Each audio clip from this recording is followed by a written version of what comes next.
Bismillahirrahmanirrahim. Assalamualaikum warahmatullahi wabarakatuh.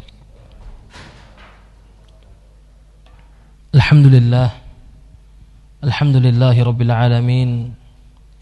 Nahmaduhu subhanahu wa ta'ala ala jazili ni'amih wa nashkuruhu ala fadlih. Asyhadu an la ilaha illallah wahdahu la syarika lah إقرارا به وتوحيدا وأشهد أن محمدا عبده ورسوله وصفيه وخليله وخاتم رسله عليه أفضل الصلاة وأزكى تسليم. قال الله سبحانه وتعالى يا أيها الذين آمنوا اتقوا الله حق تقاته ولا تموتن إلا وأنتم مسلمون. وقال يا أيها الذين آمنوا اتقوا الله وقولوا قولا سديدا يصلح لكم أعمالكم ويغفر لكم ذنوبكم ومن يطع الله ورسوله فقد فاز فوزا عظيما.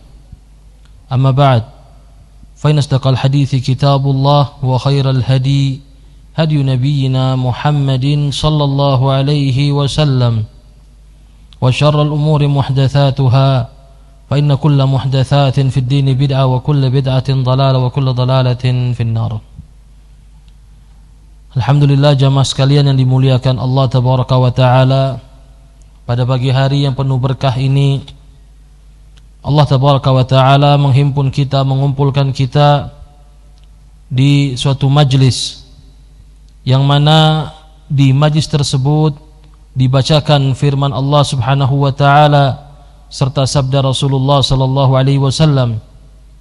Yang kedua, hal ini merupakan nikmat ketenangan yang banyak tidak dirasakan, tidak dimiliki oleh orang-orang yang tidak mau mempelajari ilmu.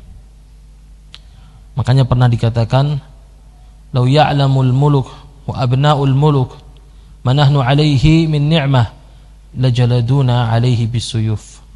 Seandainya para raja dan para putra mahkota merasakan kenikmatan batin yang dirasakan oleh para tulabul ilm, oleh orang-orang yang mempelajari kalamullah dan sunnah Rasulullah sallallahu alaihi wasallam, niscaya para raja serta para putra mahkota mungkin akan memukul kita dengan pedang, disebabkan rasa iri tidak bisa merasakan ketenangan. Dan ketenangan itu adanya di sini, di dalam hati. Makanya tanda-tanda orang yang berthalabul ilmi biasanya ada sifat as-sakinah wal waqar. Tenang, enggak gugup, enggak buru-buru. Kenapa? Karena dia menggantungkan semua urusannya hanya kepada Allah Jalla Jalaluh. Dia berjalan di atas petunjuknya Rasulullah sallallahu alaihi wasallam. Apapun ujiannya, apapun kesulitannya, diserahkan semua kembali kepada Allah. Kenapa? Karena orang yang sudah thalabul ilmi seharusnya mengerti bahwasanya kullu man 'alaiha fan wa yabqa wajhu rabbika dzul jalali wal ikram. Semua yang ada di atas muka bumi ini bakal sirna, bakal hilang. Apapun yang antum dapatkan di dunia, yang antum kumpulkan di dunia, suatu saat akan antum tinggalkan. Dan hanya tersisa wajah Allah Tabaraka wa Ta'ala. Gak ada yang kekal di sini. Dan tadi manusia kembali kepada Allah, imma sa'id sebagai orang yang berbahagia, wa imma syaqi atau orang yang celaka. Makanya mari kita belajar bersama-sama, karena Allah Subhanahu wa Ta'ala dengan harapan ilmu ini akan kita bawa sampai kita masuk liang lahat. Ilmu ini ilmu yang akan menyelamatkan kita di yaumil akhir kelak. Kita perhatikan ya contoh para ulama. Dulu ada seorang imam yang bernama Abu Kilabah, sampai dapat sebutan Ayyub di umatnya Rasulullah sallallahu alaihi wasallam. Diuji sama Allah dengan kehilangan jabatannya, kekayaannya, keluarganya semua hilang. Ini seorang alim, orang yang belajar dengan sahabat Rasulullah, belajar dengan Abu Hurairah. Disebutkan bahwasanya Abu Kilabah dulu seorang menteri wazir agung yang masya Allah zaman dulu kedudukan sangat tinggi. Singkat cerita, Abu Kilabah ini disebutkan dalam riwayat waktu itu beliau diuji dengan penyakit seperti lepra, hilang penglihatannya hilang, pendengarannya menjadi lemah. Disebutkan waktu ada beberapa musafir lewat di pinggir pantai mendengar orang bertahmid, bertahlil. Sehingga mereka ini musafir ini, para pejalan ini merasa penasaran siapa sih yang bertahmid bertahlil ini. Sebutkan waktu itu dia membaca doa, alhamdulillahilladzi faddalani ala katsiri min ibadihi mimman khalaqa tafdila. Segala puji bagi Allah yang telah memberikanku anugerah yang melebihi makhluk Allah yang lain. Ini doa yang luar biasa ya, sehingga orang yang dengar pun penasaran. Ini suara dari mana? Dideketin, ternyata sebuah tenda yang sudah lusuh. Bukan rumah ya, tapi tenda. Ketika mampir masuk tenda tersebut, dilihat seseorang yang gak punya tangan, gak punya kaki. Sudah hilang tangan kakinya. Pandangannya sudah buta. Telinganya sudah tidak peka lagi pendengarannya. Sampai orang ini assalamualaikum, sempat nggak dengar Abu Kilabah, sampai berkali-kali teriak waalaikumsalam. Ada penasaran ini orang bersyukur pada Allah atas apa sebenarnya? Kalau orang Allah kasih nikmat misalkan berupa keluarga yang lengkap, mungkin masuk akal secara logika kita, dia bisa bersyukur sama Allah. Ini dikasih ujian sama Allah, hidup sendirian, terlantar, sakit seperti itu, penglihatannya hilang, kupingnya jadi tuli, tapi masih menganggap Allah berikan dia nikmat yang sangat besar. Dan ini sesuai sabda Nabi SAW, la yazalu lisanuka rataban min dzikrillah. Hendaknya lisanmu senantiasa basah dengan berzikir kepada Allah. Singkat cerita, ditanya ini itu, ternyata dia sebutkan bahwasanya saya ini punya keluarga tapi sudah hilang, anak saya bahkan hilang, tolong carikan anak saya. Subhanallah, akhirnya para musafir ini pun berjalan di sekitar pantai. Subhanallah, gak lama ketemu anaknya Abu Kilabah dengan sifat-sifat atau karakternya sudah digambarkan sama Abu Kilabah. Ciri-cirinya begini. Dan anak ini anak satu-satunya yang dia punya. Anak ini biasa nyuapin dia, ngasih makan dia, intinya ngurusin dia, mandiin dia. Gak lama anak ini hilang, sudah berapa hari. Subhanallah, ditemukan dalam keadaan sudah dimakan oleh binatang buas. Lihat kita lihat bagaimana karakter para ulama ini. Subhanallah, sampai mereka ini para musafir ini nangis, bingung, maksudnya mau menyampaikan kabar ini kepada orang ini gimana caranya nih. Bingung dia, ya Allah, ini orang sudah hidup sendiri sebatang kara, keadaannya begitu, harta yang dia punya cuma anak satu-satunya yang biasa ngurusin dia. Subhanallah, anaknya hilang, mati ternyata. Akhirnya subhanallah, mereka ini orang zaman dulu ini musafir, bukan orang yang nol ilmu agama ya, ngerti ilmu agama. Kembali kepada Abu Kilabah, dan dia belum tahu ini Abu Kilabah. Singkat cerita, wahai Syekh, kami lihat engkau ini kayak orang soleh, orang ngerti agama. Boleh nggak kami bertanya padamu? Boleh.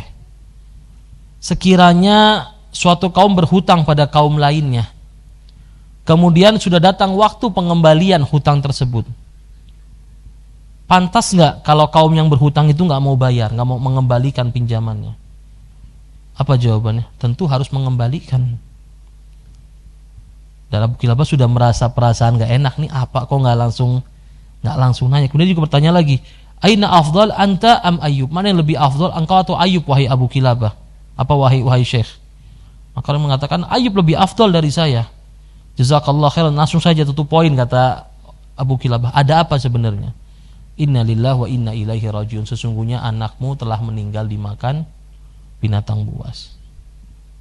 Lihat bagaimana responnya. Apakah responnya berlebihan? Enggak. Wajar manusia, seorang bapak nangis dia. Dia mengatakan inna lillahi wa inna ilaihi rajiun. Alhamdulillah, anak saya selama hidup tidak pernah bermaksiat kepada Allah. Dan ini anak yang sangat berbakti pada orang tuanya. Kemudian gak lama nafas dia berat, lalu dia mengucapkan syahadat sendiri tanpa dibimbing.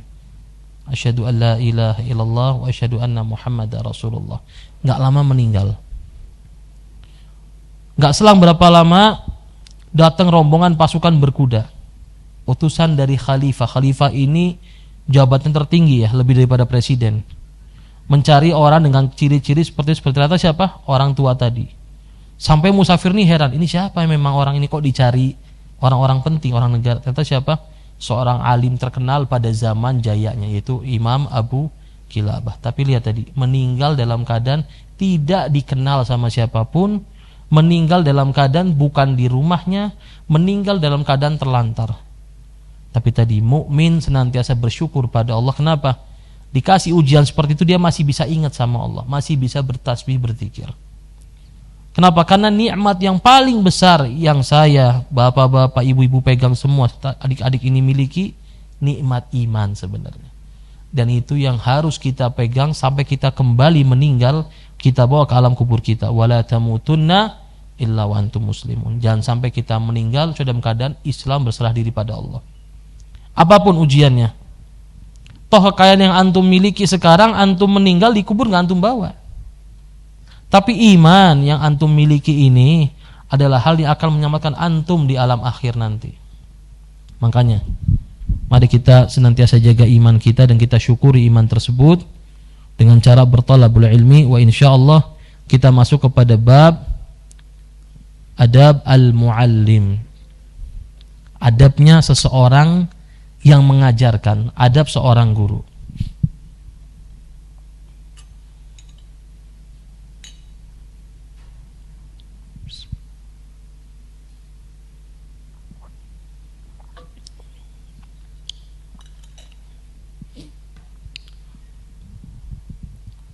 Kita masuk adabul muallim. Hadzal bab wasi' jiddan.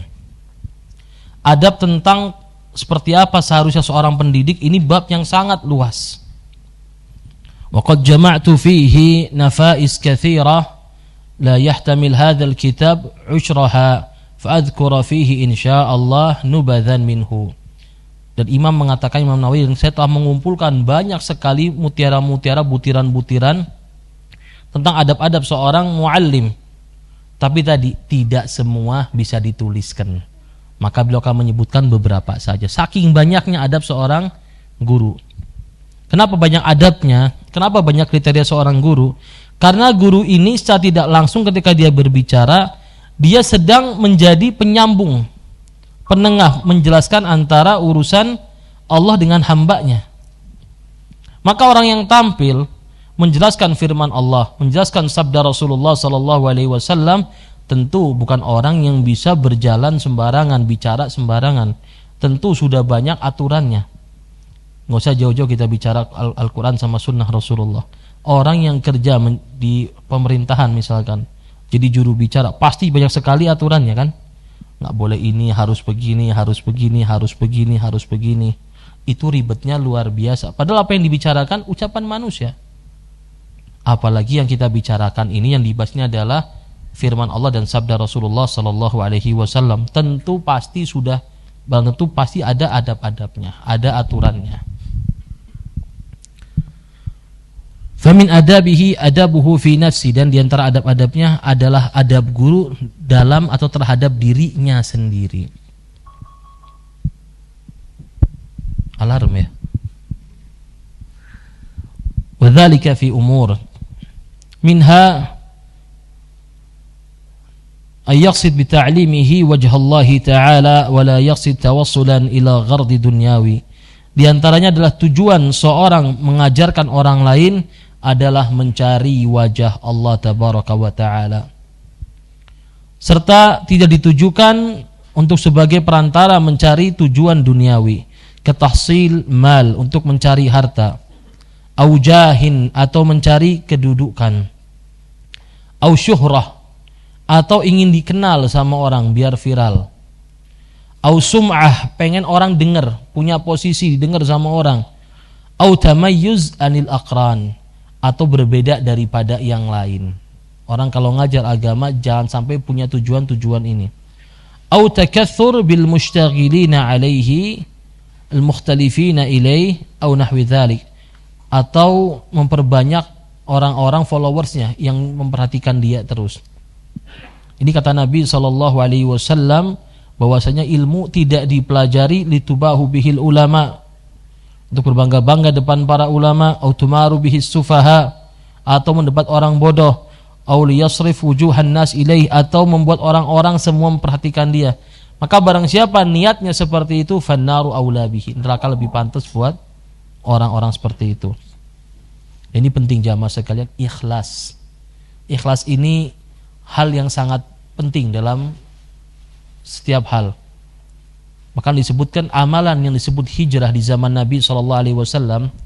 Dalam hadis, hijrah dulu orang berangkat dari Mekah, ninggalkan keluarganya, ninggalkan hartanya, ninggalkan kenikmatannya, meninggalkan kampung halamannya.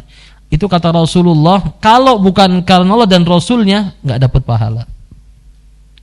Pentingnya seseorang mengawal niatnya terus. Karena bisa jadi amalan di mata manusia besar, lelah, capek, ternyata di sisi Allah tidak ada nilainya sama sekali.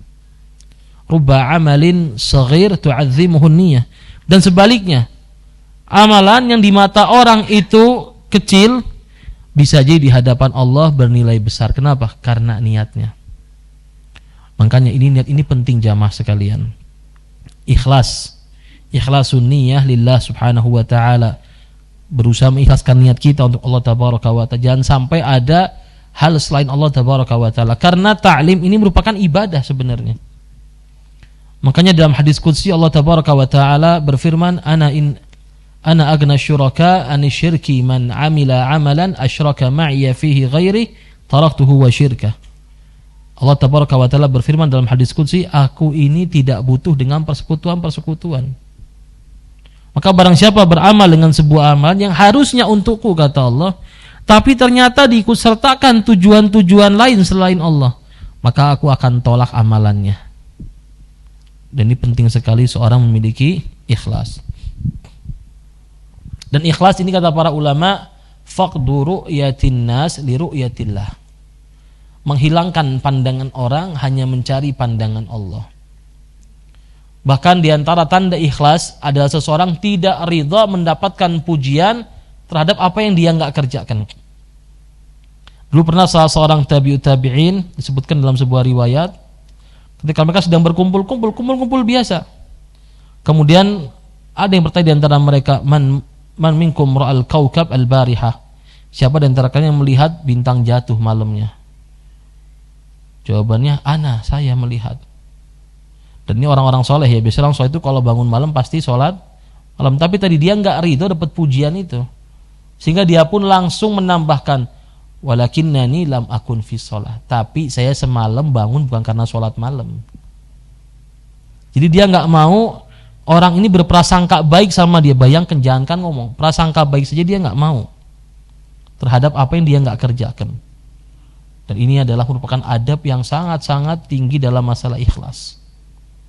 Makanya Allah firmankan, la tahsabanna alladhina yafrahuna bima ataw wa yuhibbuna an yuhmadu bima lam yaf'alu fala tahsabannahum bimafazatin minal azab.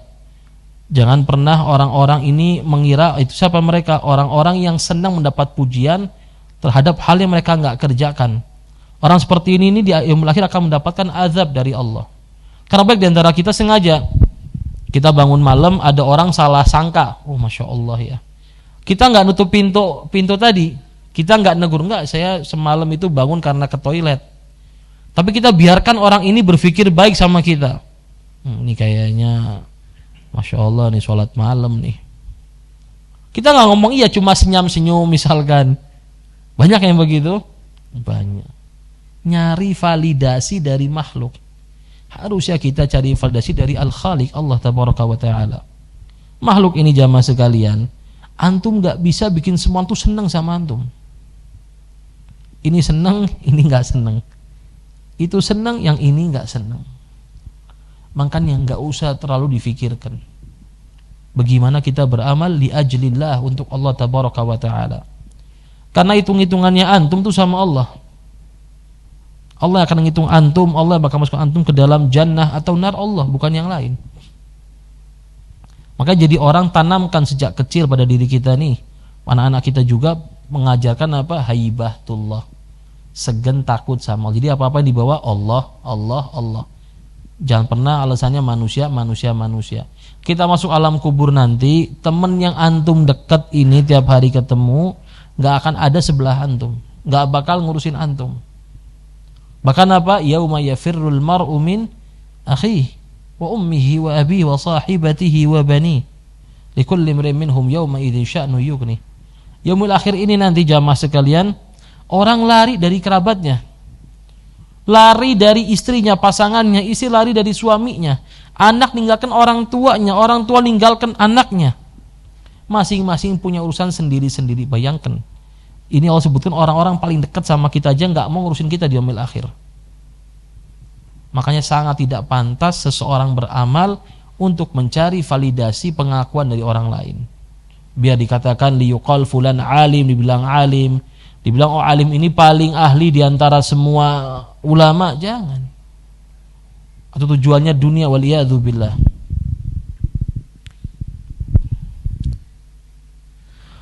ولا يشن علمه وتعليمه بشيء من الطمع في الرفق يحصل له من مشتغل عليه من خدمة أو مال أو نحوهما وإن قل ولو كان على صورة الهدية التي لولا اشتغاله عليه لما أهدى إليه.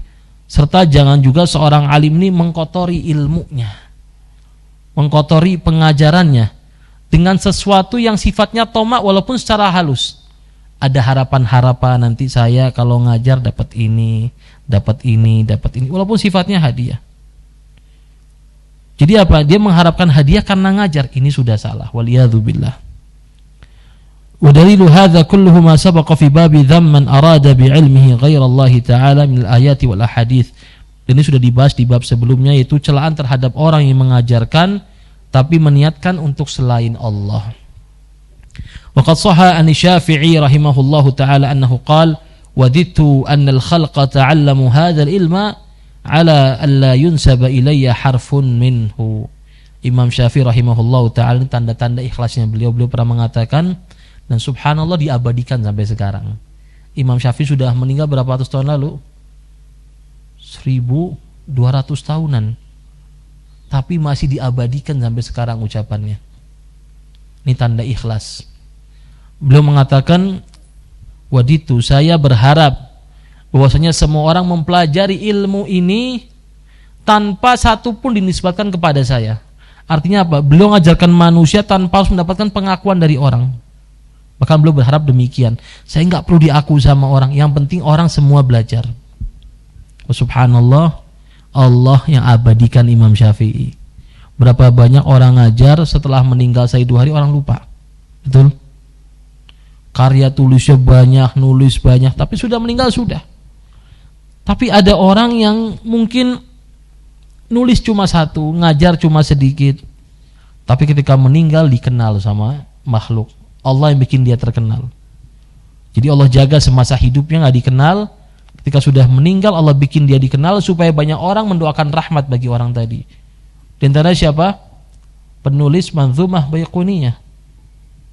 Bab yang membahas sebuah manzumah, sebuah kitab kecil ya, tipis banget, bait syair yang membahas tentang masalah mustalah hadis. Ulama mengatakan tidak diketahui bahwasanya Al-Baiquni punya karya tulis kecuali hanya ini. Subhanallah, tapi tadi mungkin karena dia ikhlas lillahi ta'ala, dibikin kitab tadi yang tipis digunakan sama semua dalam ilmu hadis. Gampang difahami, gampang dipelajari, yang mana semua orang belajar kitab tadi, sehingga apa? Tiap kali kita baca kita doakan rahimahullah, rahimahullah. Padahal apa kata para ulama? Tidak ada karya tulis lain dari Baiquni kecuali hanya Manzumah Baiquniyah. Tapi tadi dibikin sama Allah, dia sudah meninggal, pahala terus mengalir. Dan ini bukan ilmu ini jamaah sekalian, bukan banyak-banyakan, bukan pinter-pinteran, bukan. Bukan paling sering tampil, bukan. Tapi ilmu ini Allah akan angkat disebabkan ikhlas niat dari orang yang mengajarkan ilmu tadi. Itu ada seorang ulama, salah seorang guru Syekh Ibnu Utsaimin, disebutkan dulu kalau dia ngajar cuma 1 muridnya. Dulu ada halaqah di Haram ya, yang hadir cuma 1, 2, 3, nggak banyak. Tapi subhanallah dari yang hadir itu ada yang jadi ulama besar, akhirnya ngajar ribuan orang. Dapat pahalanya nggak? Dapat, istiqamah. Makanya tadi ikhlaskan niat kita dalam rangka mengajar dan juga dalam rangka belajar. Wa qala rahimahullahu ta'ala ma nadhartu ahadan qattun 'ala al-ghalabah wa waditu idza nadhartu ahadan ay yadhhar al-haqqu 'ala yadayhi. Dan juga Imam Syafi'i pernah mengatakan, aku tidak pernah berdebat dengan seorang pun untuk tujuan menang. Enggak pernah. Debat sama orang, adu argumen biar kelihatan pintar, enggak pernah beliau tujuannya itu. Bahkan aku berharap ketika aku berdebat dengan seseorang agar hak kebenaran muncul dari orang tersebut. Jadi Imam Syafi'i berharap mudah-mudahan yang benar orang itu. Hak keluar dari mulut dia. Ini karakter yang sangat-sangat luar biasa. Wa qala ma kallamtu ahadan qattun illa wadidtu ay waffaqa wa yusaddad wa yu'an wa yakun alaihi riayah minallahi wa hifz. Aku enggak pernah debat sama seorang pun, kata Imam Syafi'i, melainkan aku berharap kepada Allah agar Allah memberikan orang ini ketepatan, taufik, omongannya benar dan juga dibantu sama Allah, dan orang ini senantiasa mendapatkan perlindungan dari Allah Subhanahu wa taala, dapat penjagaan dari Allah. Ini karakter Imam Syafi'i. Sama lawan debatnya saja masih berharap kebaikan. Kita kadang-kadang debat sama orang berharap kelihatan bodoh ini orang kalau debat sama saya. Ini udah salah ini. Ilmu tadi kata Rasul SAW bukan untuk menunjukkan kepintaran kita depan orang. Bahkan diancam sama Allah, orang begini layaknya di neraka, bukan menjadi seorang alim, bukan mendapatkan kemuliaan. Di mana tempatnya? Di neraka, waliyadzubillah.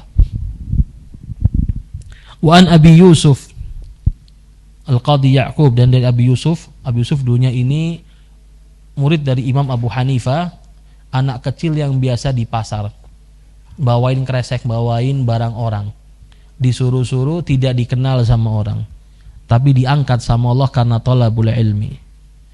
Abu Yusuf ini dulunya namanya Ya'qub aslinya.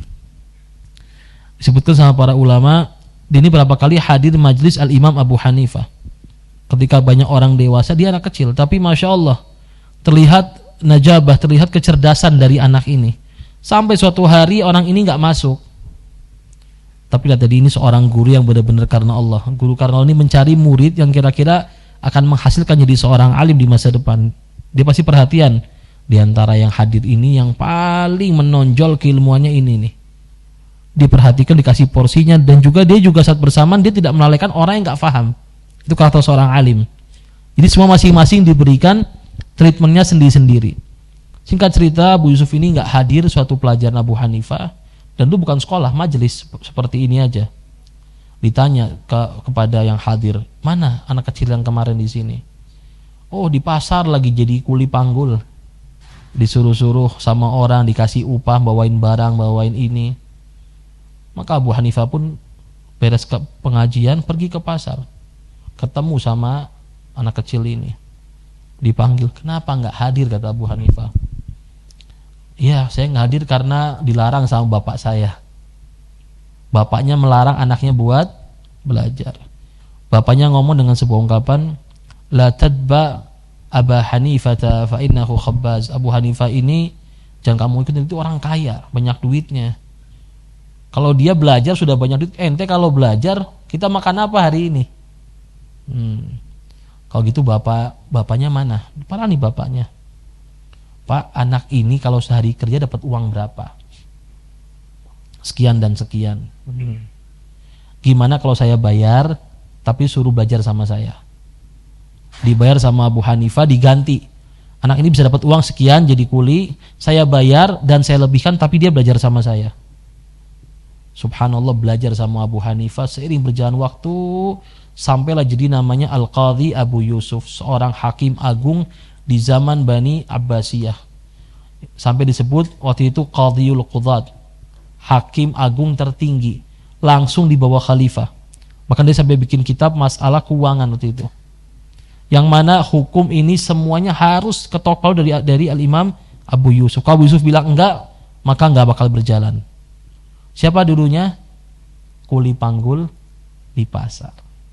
Tapi tadi karena ilmu Allah muliakan Al-Imam Abu Yusuf. Dan ini juga merupakan apa? Rahmatnya seorang guru pada muridnya. Kalau bukan karena Allah, kemudian perhatian Abu Hanifah terhadap muridnya ini, gak bakal kita kenal siapa itu Abu Yusuf. Mungkin sampai mati jadi kuli di pasar mungkin. Tapi tadi rahmat seorang ustadz kepada muridnya. Makanya kata para ulama, kalau kita belajar hadis biasanya ya, yang pertama kali dibacakan apa? Ar-rahimuna yarhamuhumur rahman. Irham man fil ardi yarhamka man fis sama. Orang yang punya kasih sayang akan diberikan rahmat oleh Allah tabaraka wa taala. Maka sayangilah orang-orang yang di bumi, Allah akan mencintaimu. Makanya dalam pertama kali orang majlis ta'lim, biasanya kalau kita belajar dengan metode para ulama, ini yang pertama diajarkan. Kenapa? Tujuan ilmu adalah rahmat kasih sayang. Jadi bukan setelah belajar ilmu agama keluar-keluar jadi eksklusif. Sama orang tua misalkan kecut, misalkan gak senyum. Ini bagaimana orang yang karakter begini bisa memberikan hidayah, bisa di perantara hidayah. Seandainya Rasulullah SAW karakternya nggak sebagaimana kita pelajari, orangnya saklek kaku, kira-kira orang masuk Islam nggak? Sama sebut walau kunta faddan ghalidhal qalbi lan faddu min haulik. Wahai Nabi, seandainya kamu punya karakter yang keras, kaku, saklek, orang bakal menyingkir semua dari kamu ya, wahai Nabi. Tapi tadi Nabi ini rahmah lil alamin, kasih sayang sama semuanya. Gak cuma sama muslim, sama non muslim pun kasih sayang. Dengan cara apa? Didakwahi, diberikan hak-haknya sebagai manusia. Bahkan dalam hadis sebutkan innallaha katabal ihsan ala kulli syai'. Allah mewajibkan kita berbuat ihsan, kebaikan terhadap setiap hal, kata Rasulullah. Sampai bahkan menyembelih hewan sekalipun ada aturannya dalam Islam. Pisaunya harus tajam, gak boleh tumpul. Hewan gak boleh melihat hewan lainnya disembelih. Ada aturannya semua. Ini makanya kita di sini belajar supaya apa, harapannya kita bisa mendapatkan secerca rahmat ini. Harapannya keluar dari sini kita bisa ngajak 1-2 orang ikut belajar agama halal haram. Kenapa? Karena tujuan kita nih belajar buat apa sebenarnya? Sebagai perantara untuk apa? Memberikan hidayah agar saudara kita selamat dari api neraka. Yang kasih sayang sebenarnya kan. Kalau kita nggak sayang, kita saklek, pasang muka serem, sehingga orang nggak mau ngaji, meninggal sudah dalam keadaan seperti itu. Makanya Nabi sampai ngomong jangan jadi penolong-penolong syaitan terhadap saudara kalian. Kadang-kadang afwan ya, fenomena hijrah. Orang hijrah hadir pengajian belum sempurna, dari bajunya, dari ini masih bongkar pasang, kita mukanya kecut. Jangan. Namanya iman tuh pelan-pelan naiknya. Terus kita motivasi, diajak, diberikan kebaikan. Toh tujuan kita sama dia sayang, pengen dia selamat kan, betul? Jangan malah setelah di kajian kita bikin dia sumpah, nggak nyaman, sehingga akhirnya apa? Dipeluklah oleh orang-orang jahat, oleh ahli maksiat. Akhirnya apa? Kita gagal membawa risalah ini kepada dia. Intinya apa? Jangan pernah memberikan statement atau judgement kepada seseorang sebelum dia meninggal. Berapa banyak orang di masa hidupnya kelihatannya orang yang buruk, di akhir hayatnya Allah berikan dia hidayah. Dan sebaliknya, ini perlu kita pegang juga. Berapa banyak orang zahirnya istiqomah, waliyadzubillah, sebelum meninggal Allah palingkan dia. Kenapa? Gak ikhlas mungkin belajarnya, ngajarnya gak ikhlas, punya tujuan-tujuan lain, sehingga akhirnya apa? Allah palingkan dia kepada keburukan dan meninggal di atas keburukan tadi. Al-Imam Abu Yusuf pernah mengatakan di sini, ya qaum, aridu bi'ilmikum Allah, fa inni lam ajlis majlisan qattun anwi fihi an atawadha illa lam akun hatta a'luwahum, wa lam ajlis majlisan qattun anwi fihi an a'luwahum illa lam akum hatta uftadah. Abu Yusuf mengatakan, wahai sekalian manusia, niatkan dengan ilmu kalian itu Allah. Carilah Allah dengan belajar, dengan ngajar karena Allah, yang ikhlas. Karena ketahuilah, aku tidak pernah hadir suatu majlis pun melainkan aku niatkan untuk bertawadu. Hadir tapi pengen tawadu di situ. Dan ketahuilah, tidaklah aku bangun dari tempat tersebut melainkan aku mengungguli semua orang. Datang niatnya tawadu, ketika dia berdiri ternyata apa? Dia yang paling unggul di antara orang. Wa ma tawadha 'abdun lillah illa rafa'allahu darajah. Dan tidak seorang hamba bertawadu karena Allah melainkan akan Allah angkat derajatnya. Dia datang tujuannya apa? Karena Allah, dan dia tawadu, enggak mau sombong. Tawadu itu enggak mau sombong. Hadir pengen duduk, pengen belajar benar, mencegah dirinya dari karakter sombong. Subhanallah, ternyata apa? Allah takdirkan Abu Hanifah ternyata menjadi orang yang paling unggul di antara Abu Yusuf, orang paling unggul di antara orang-orang yang hadir. Dan sebaliknya kata beliau, dan tidaklah aku datang kepada sebuah majelis kemudian di hatiku ada niat untuk mengungguli orang-orang. Datang tujuannya apa? Nanti saya datang, orang-orang nanya sama saya mungkin paling pintar, saya paling ngerti, paling ini. Melainkan Allah bikin aku menjadi terhina.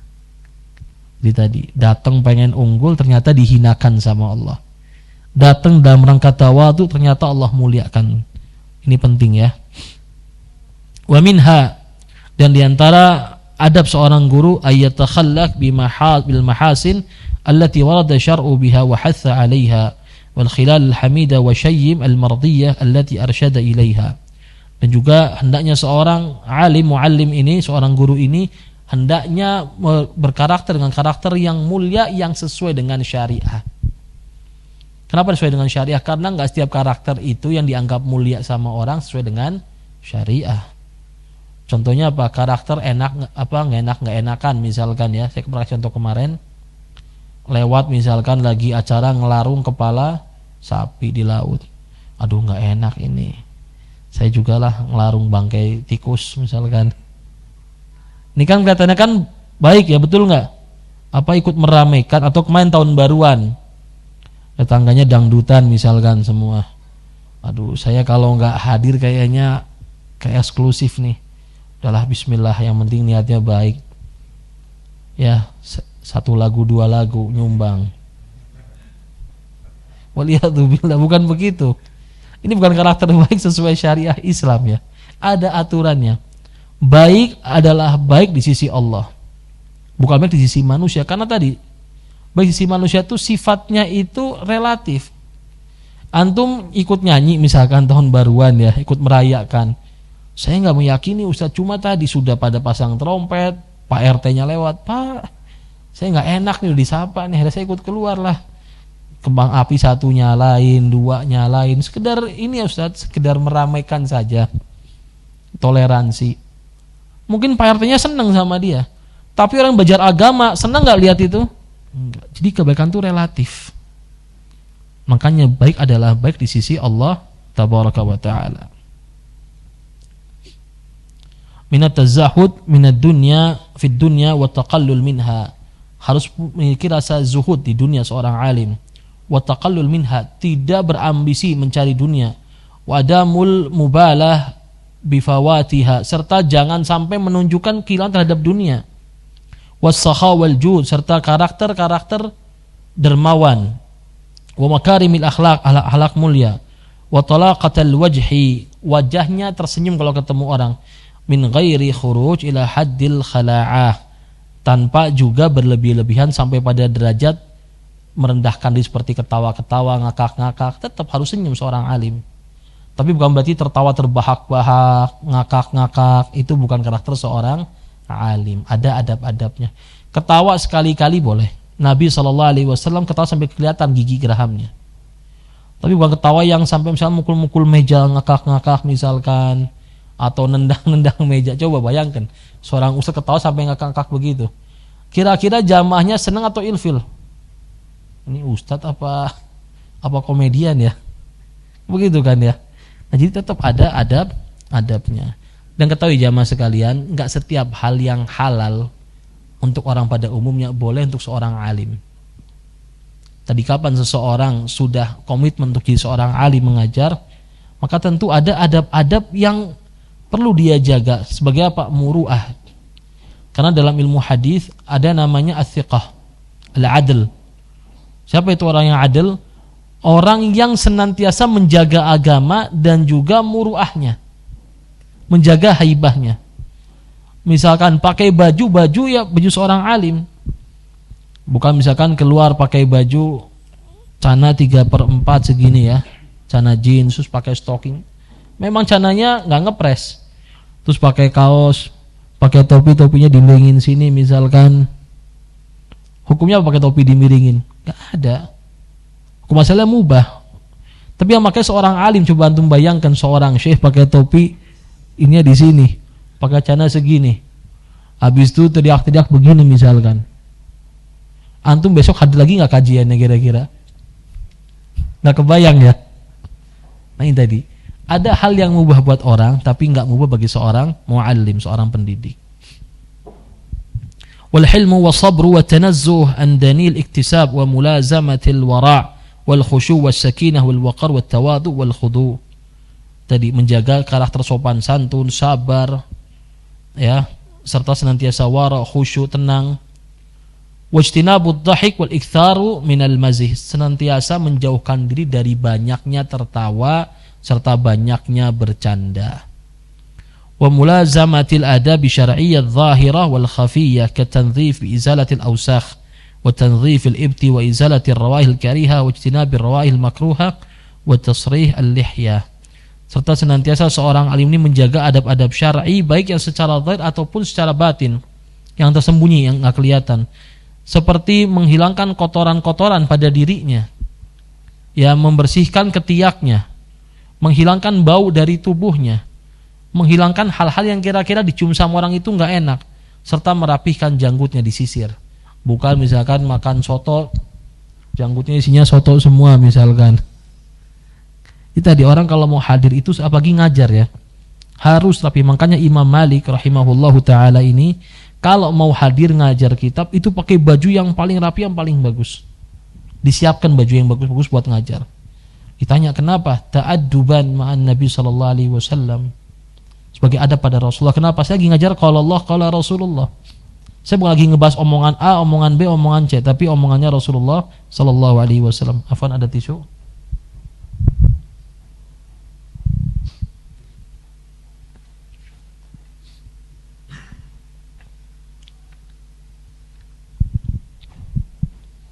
Dan tadi seorang alim itu senantiasa menjaga dirinya dari merendahkan dirinya kepada orang lain, kepada makhluk. Jazakumullah khairan. Disebutkan waktu itu Harun ar-Rasyid, seorang khalifah yang menguasai dunia waktu itu, datang ke Madinah Al-Munawwarah. Kemudian beliau datang kepada Imam Malik. Imam Malik ini ulama yang sangat disegani oleh murid-muridnya. Bahkan disebutkan bahwasanya Imam Syafi'i belajar sama Imam Malik, dan dia pernah mengatakan murid-murid Imam Malik itu saking segan sama Imam Malik nggak berani buka buku kayak begini. Ini ada suaranya kan? Saking segennya buka bukunya pelan-pelan. Apalagi zaman dulu kertas agak tebel. Saking segan sama Imam Malik.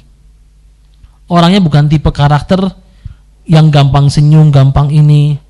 Tapi lembut, cuma bukan yang ketawa, bukan. Orangnya benar-benar menjaga adab sekali Imam Malik ini. Singkat cerita, datanglah khalifah kepada Imam Malik. Kemudian sempat minta Imam Malik sudah datang ke tendanya. Mampir, yuk kamu saya undang ke sini. Imam Malik dengan tatapan tajam mengatakan pada khalifahnya, la takun awal man yadha al-ilm. Jangan jadi orang pertama kali merendahkan ilmu, sehingga engkau akan dihinakan oleh Allah tabaraka wa taala. Jadi hormati ilmu. Enggak bisa kamu mengundang ulama suruh ke sana, kumpul-kumpul para petinggi-petinggi negara, kamu suruh saya ngisi, enggak. Kamu yang datang. Ini seorang alim Imam Malik yang luar biasa, haibahnya, karakternya ditakuti sama semua orang. Bahkan Imam Malik pernah dicambuk sama raja, sama bapaknya Harun ar-Rasyid, Abu Ja'far al-Mansur.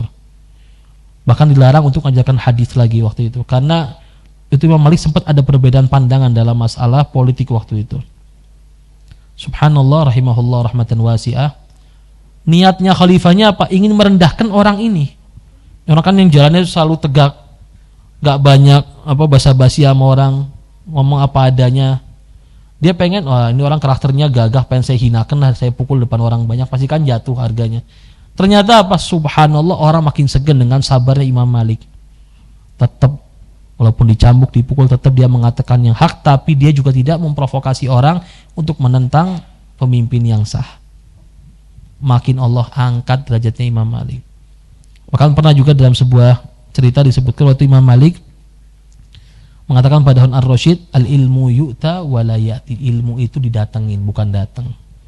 Dan dia pernah nyuruh orang kepada dipanggil itu seorang tentaranya Harun ar-Rasyid, sampaikan kepada khalifah jangan terlambat datang majelis, sehingga nanti akhirnya kalau telat biasanya minta jalan, kan begitu karakter seorang pemimpin. Datang terakhir pengennya paling depan. Ini karakter buruk ini. Sehingga fatuhraj, maka sudah pasti nanti akan ditegur. Tegas Imam Malik. Jangan sampai telat terus minta jalan, ditegur pasti sama saya. Sampaikan kepada khalifah. Karena Imam Malik nggak pandang bulu Imam Malik ini. Ketika belajar ilmu agama semua sama derajatnya. Subhanallah, benar khalifahnya telat. Tapi segan, aduh, katanya Imam Malik jangan buka-buka jalan, nanti ditegur. Udahlah kalau gitu di sini aja. Cuma nggak kelihatan ini, minta kursi, kasih kursi. Subhanallah, itu majlis baru mau dimulai, dan zaman dulu biasanya yang baca itunya murid ya, yang baca kitabnya, nanti syekhnya jelaskan. Waktu itu sudah sampai bab beres wudu, bab ini. Kemudian muridnya ngomong, imam, kemarin kita sudah sampai bab sini. Sekarang kita sampai bab mana? Nanya ke imamnya. Itu adabnya yang luar biasa, nanyakan dulu. Maka beliau Imam Malik pun mengatakan, sekarang kita belajar bab tawadhu. Sebagai kode kepada Harun ar-Rasyid. Maksudnya jangan pakai kursi. Maka langsung khalifahnya, oh paham nih. Dia lagi ngasih isyarat ke saya. Ngomong ke para penjaganya, singkirin kursinya, saya duduk di bawah. Dan ini subhanallah zaman penuh keberkahan. Zaman di mana para pemimpin mengejar para ulama, bukan zaman ulama mengejar para pemimpin. Bukan sekarang orang politikus kasih panggung sebelah kiainya ya, sambil sholawatan, atau waliyadzubillah non muslim masuk ke pesantren jadi duta Islam pakai peci misalkan. Terus ngasih ngasih donasi. Ini bukan Islam yang diajarkan Rasulullah.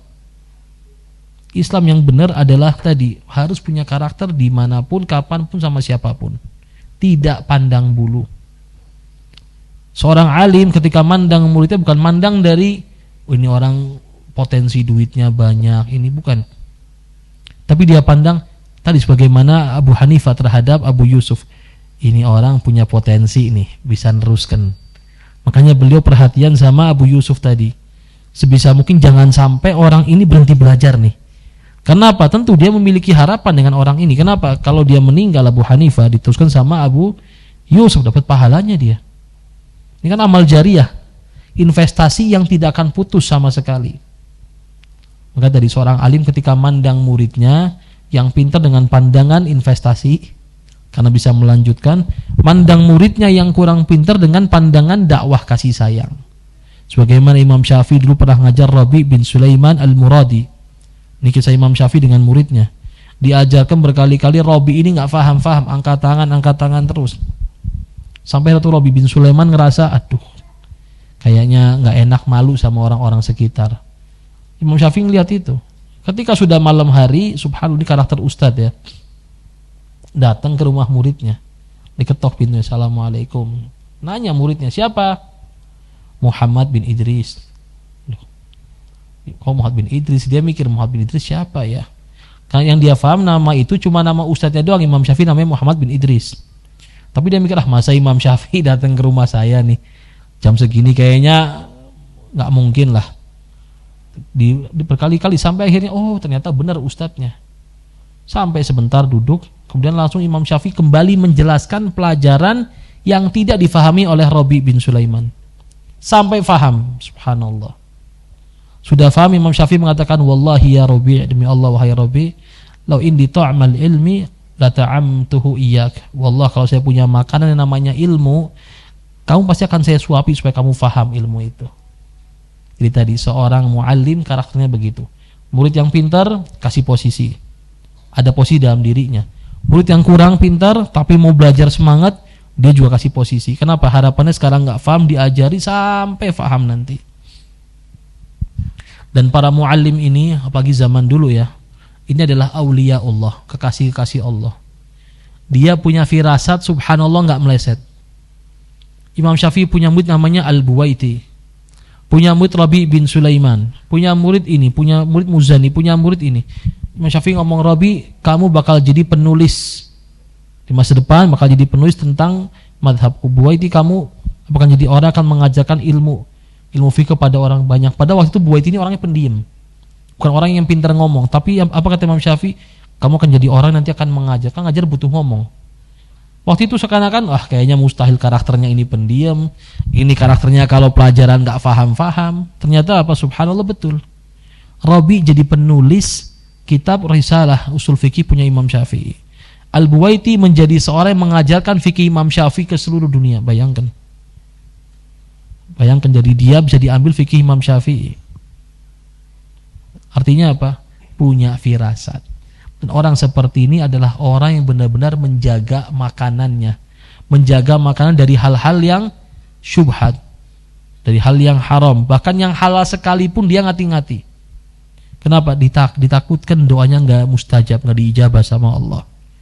Firasatnya jadi tidak peka. Dan zaman sekarang susah sekali mencari ulama-ulama seperti mereka, rahimahumullah rahmatan wasi'ah. Makanya nggak pantas kita mengatakan hum rijal wa nahnu rijal. Mereka para pria, kita juga para pria, nggak pantas. Ya, para ulama zaman dulu itu memiliki kedudukan lebih tinggi daripada ulama zaman sekarang. Padahal secara logika seharusnya sekarang belajar agama lebih mudah, betul. Zaman Imam Syafi'i belum ada namanya Sahih Bukhari. Karena Bukhari muridnya Imam Syafi'i. Nggak ada namanya Sunan-Sunan Abu Daud, nggak ada tuh pembukuan kitab-kitab hadis. Tapi mereka bisa jadi ulama. Sekarang subhanallah semua sudah dibukukan. Tapi lihat yang jadi ulama berapa orang? Tadi orang zaman dulu dengan ilmu yang sedikit, ya fasilitas yang sedikit, tapi ikhlas lillahi ta'alanya luar biasa. Semangatnya luar biasa buat belajar jadi orang. Orang sekarang fasilitas banyak subhanallah, tapi yang jadi sedikit.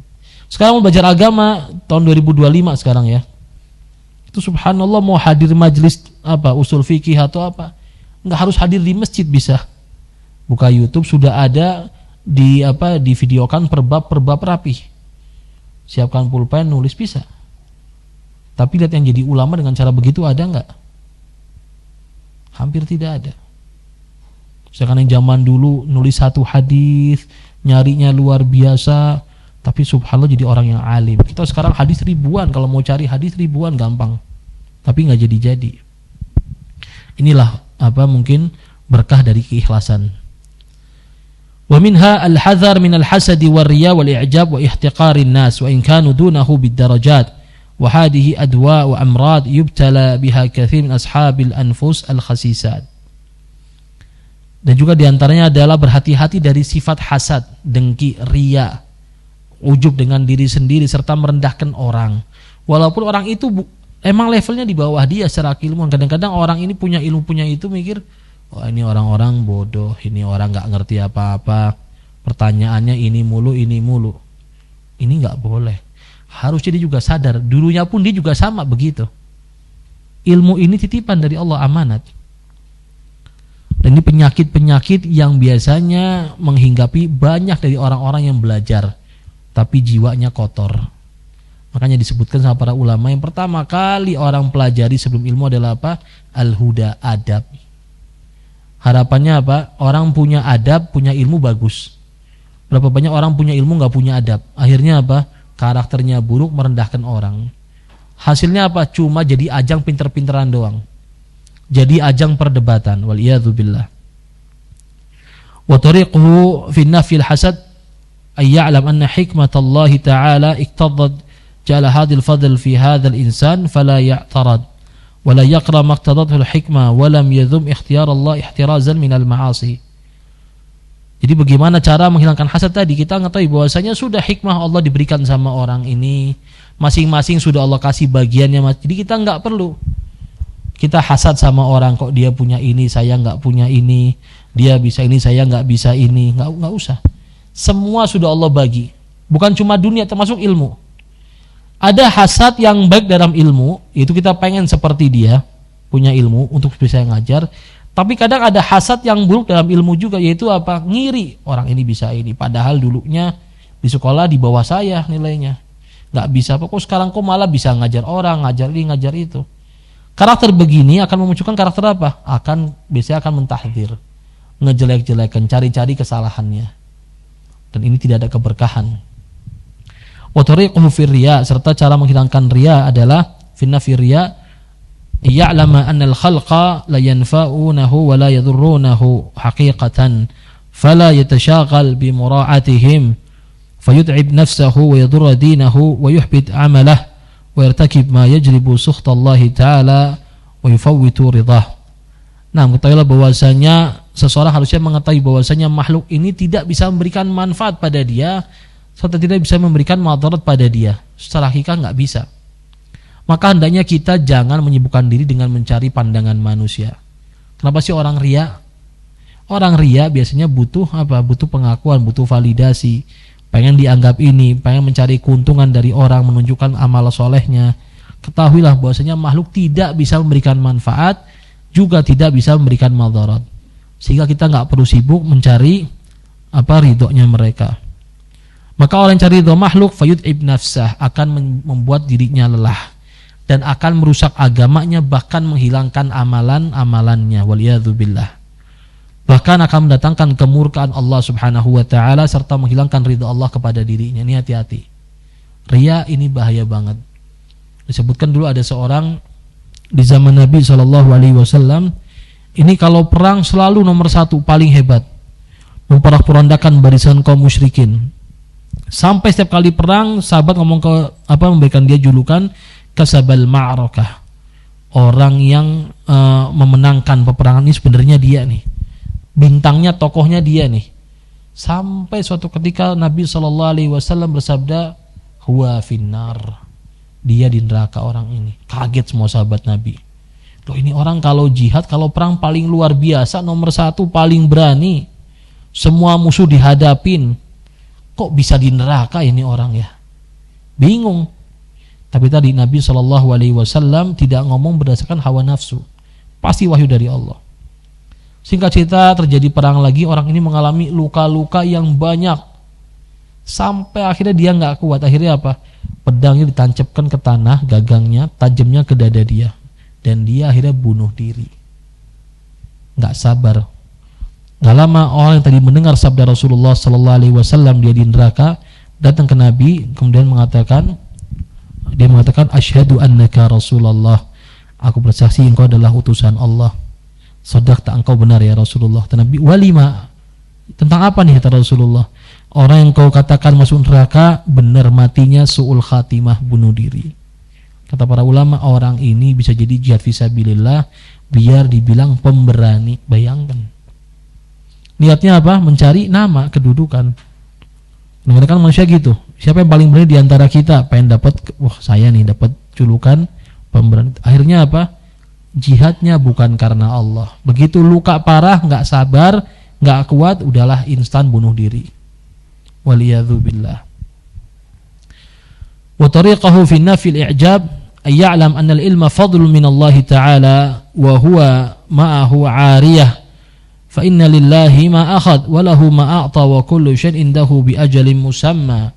Ketahuilah bahwasanya ilmu yang dimiliki oleh orang supaya menghilangkan rasa ujub terhadap dirinya sendiri, ketahuilah ilmu yang dia punya bukan punya dia sebenarnya.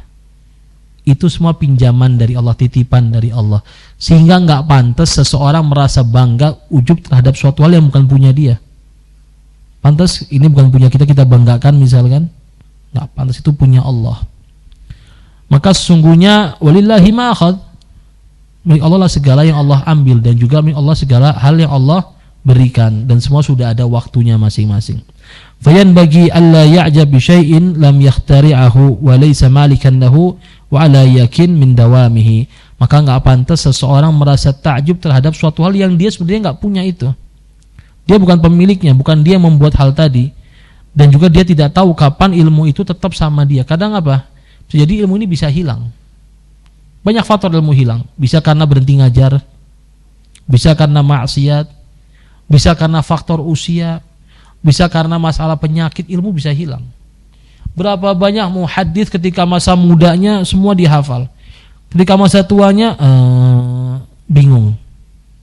Apakah artinya ilmu sama dia selamanya? Enggak. Ilmu itu kapan bisa Allah ambil? Kapanpun Allah ambil. Kita tidak perlu kita berujub.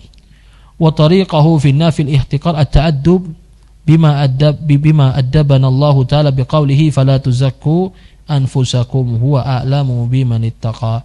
Dan cara untuk menghilangkan sifat merendahkan orang lain adalah kita beradab sebagaimana Allah mengajari kita adab dengan firman-Nya, dan janganlah kalian menganggap diri kalian paling suci. Allah lebih tahu siapakah orang yang bertakwa. Dan juga firman Allah, inna akramakum indallahi atqakum.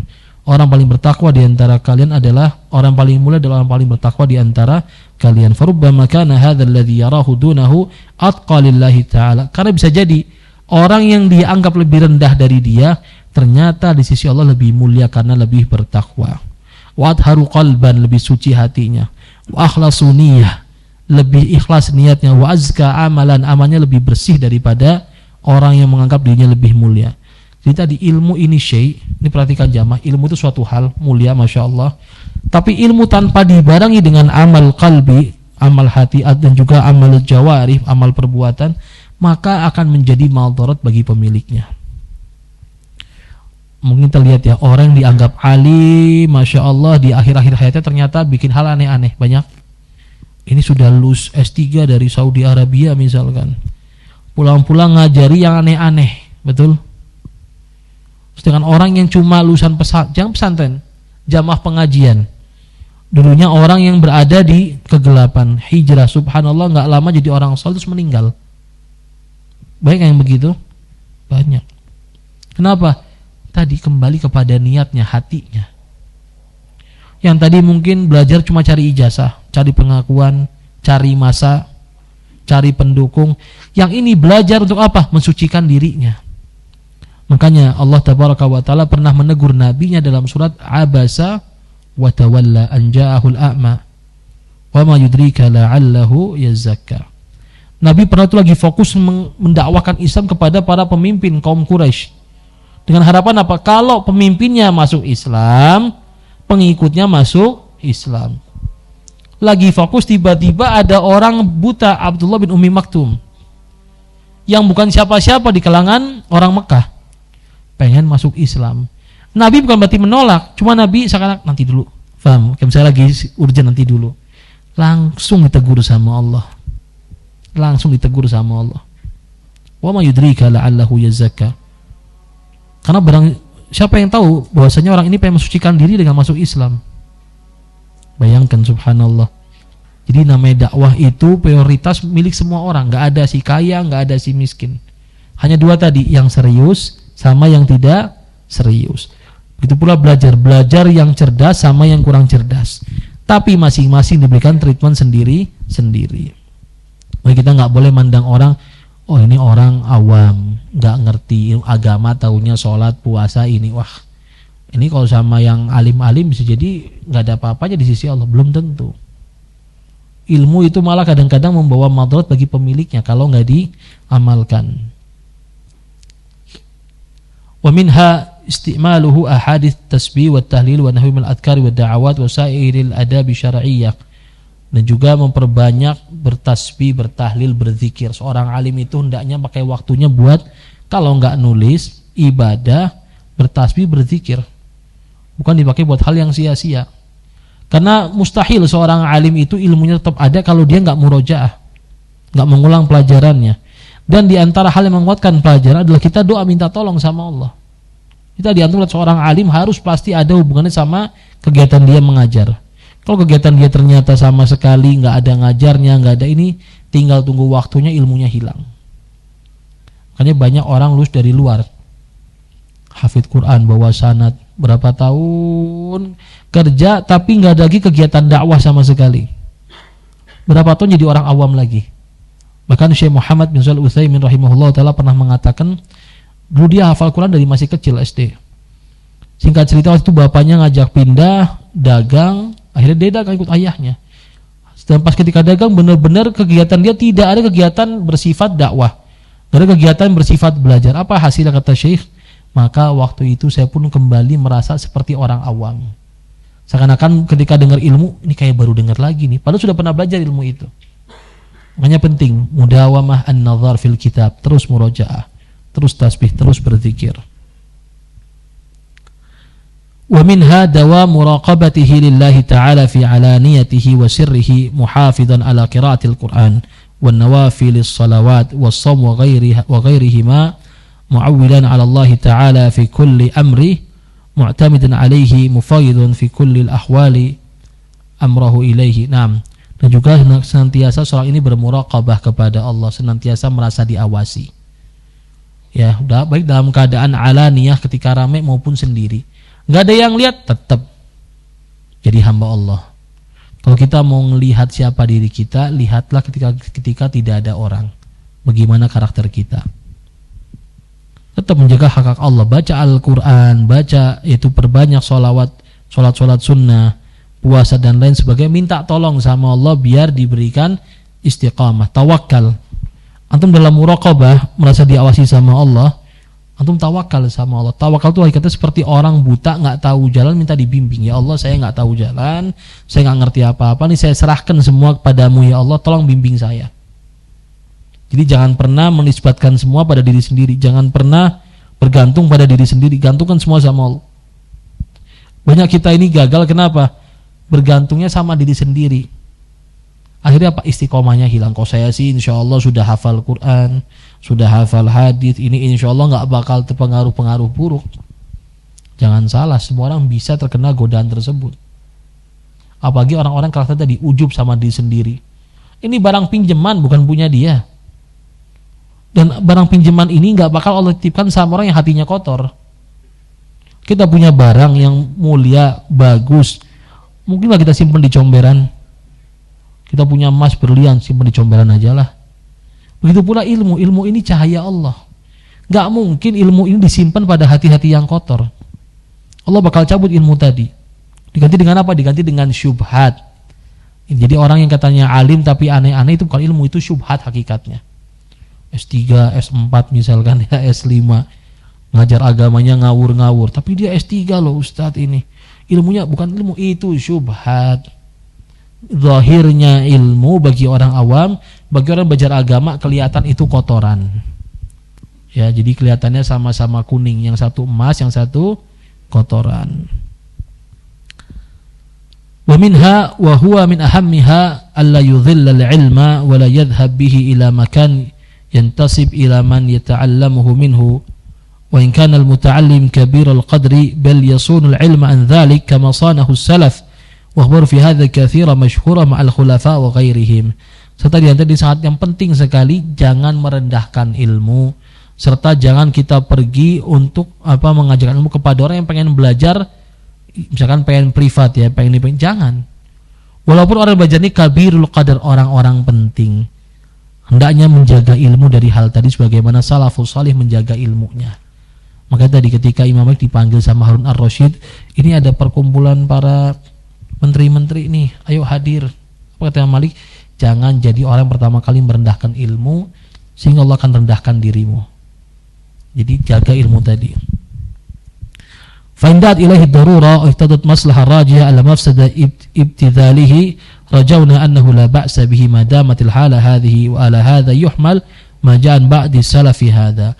Namun kalau memang ada kondisi darurat atau memang diharuskan karena ada maslahat ya, serta menghilangkan mafsadah, maka enggak apa-apa. Dan memang zaman sekarang sudah berubah.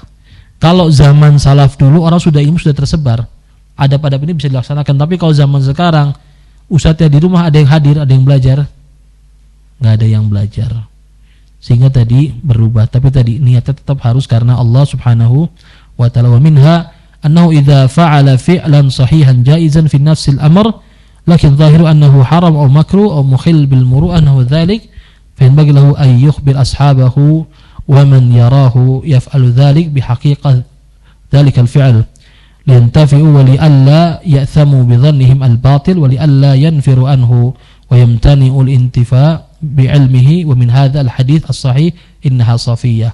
Begitu pula seandainya seorang alim melakukan perbuatan yang sahih, yang boleh, yang mubah sebenarnya, tapi hal ini membuat orang-orang bertanya-tanya. Misalkan seorang ini jalan sama seorang perempuan, orang kok sama perempuan jalannya, siapa nih?